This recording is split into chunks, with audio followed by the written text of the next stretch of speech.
Okay. Kwa majina naitwa Dr. James Waweru, Medical Superintendent, Nakuru County Referral Hospital. Leo ni siku ya huzuni. Tulikuwa tumekuja kufanya postmortem ya Elizabeth mwenye alifariki baada ya kufanyiwa operation ya CS hapa. That is Saturday last week. Na tumekuwa na pathologist wa hospitali, pathologist wa county na pathologist wa familia. Kwa hii postmortem tulikuwa na watu wa familia wenye walikuwa wamewakilisha, that is baba Elizabeth na baba mkwe wa Elizabeth.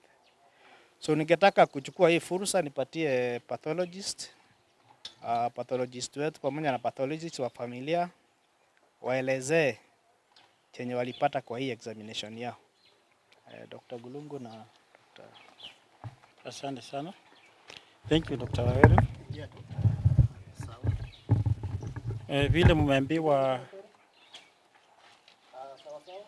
Vile muambiwa nimepewa fursa hii niwaelezee what we found. You have been told who were present during the postmortem examination, but we conducted the postmortem, me and Dr. Abdi, who is also here, and as usual, now I'm giving the findings.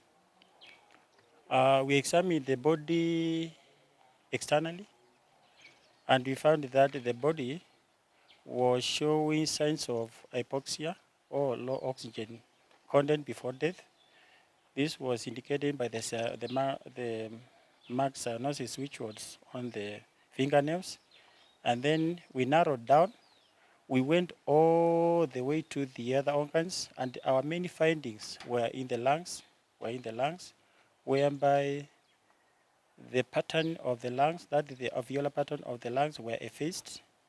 That is like to say the lung suffered a pneumonic process which obliterated the alveolar pattern of the lungs, and when the oxygen which they were given was given, it was not reaching the bloodstream, because when you breathe, it has to reach the alveolar first, and then it is taken by the blood. And this was because of that inflammatory process which I've already mentioned. We suspect that inflammatory process which we found in the lungs were because of amniotic fluid embolism, because when this fluid goes to the lungs, it initiates a very inflammatory reactions and causes fluid to accumulate in the lungs, and it obliterates the alveoli of the lungs such that when the person breathes or the oxygen is given, it is not distributed all over the body. So the person died because of respiratory distress. Now, this is something that can occur in any pregnant woman. It can occur when the person is carrying the pregnancy, during labor, or during the delivery, or any month of delivery that you can think of. It is rare, but when it occurs, it is very disastrous. And then I was having some team here, and then I also asked it, what can they do? They say they can do very little. So it was unfortunate. But before I give Dr. Abud a chance to speak, allow me to say pole kwa wale wamefiwa, na tuko pamoja nao na tunaombea. Amen. Dr. Abdi. Okay, thank you very much. Kwa majina naitwa Dr. Sorry. So my name is Dr. Isaac Abdi, consultant pathologist registered the Republic of Kenya.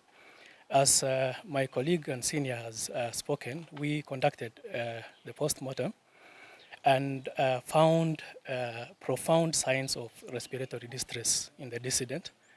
And as he said, there is a list of things, countable list of things that causes such respiratory distress at that particular moment in the patient's life, that is during birth. And the most disastrous, as he said, is what is called AFE, or amniotic fluid emboli. And this can only be confirmed at microscope. So this, as he very rightfully said, is our suspicion. Please underline the word. Yeah. So it is the cause of death, as at the moment, is respiratory distress. Yeah, due to pulmonary edema. That is what we find with the naked eye. But the third, which is a step further into the microscope, is amniotic fluid embolism, which, as he rightfully said, and as gynecologists can attest, is one of the most disastrous events that can occur. So we have taken samples for both histology and toxicology, and the process will find its rightful closure after we have examined those samples at the microscope, and we will give a report in due course. Thank you very much. Yes, I agree with what he has said. We are doing histology. We are also taking samples for toxicology, and they'll be coming back, and then we also give a report. Yes, yes, that's Yes. what I said. We give a conclusion. Doctor, the reason the family is here is suspected neglect. Can you conclusively say whether there is neglect leading to a death, or we need the family test? Medical negligence is a very complicated thing that we can say. It follows the patterns of the investigation that we have already said. It includes the clinician who was attending the patient, and the postmortem examination, and also the cause of death. And then all these findings are submitted to an investigating authority. It is only that authority. In Kenya, it is known as Kenya Medical Board, then it's council. It is the one which can say there was medical negligence, as we cannot say whether there was or there wasn't.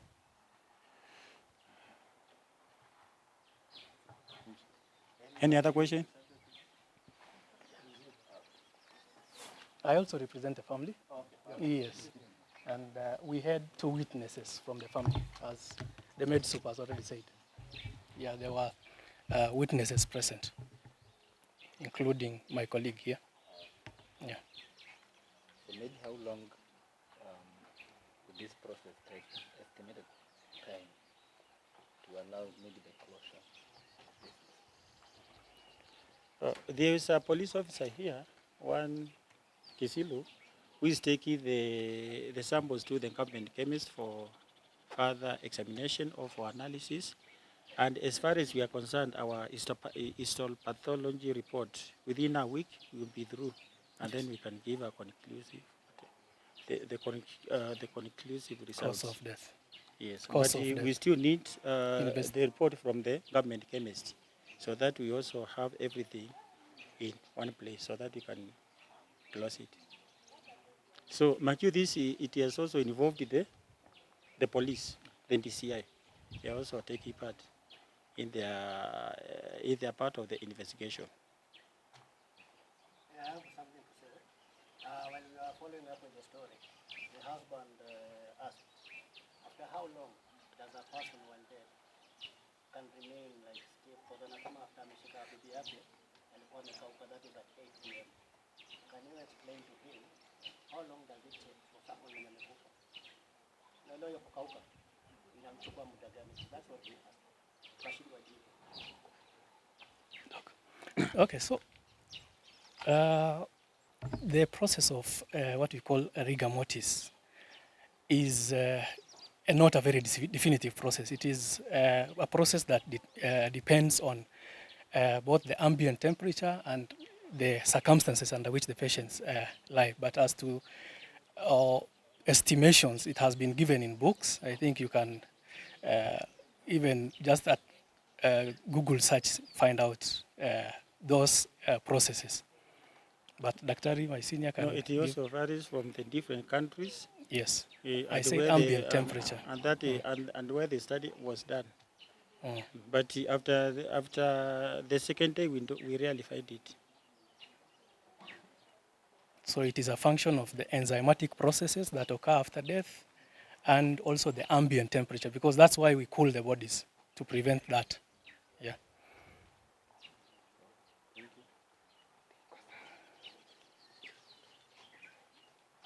Hakuna swali lingine?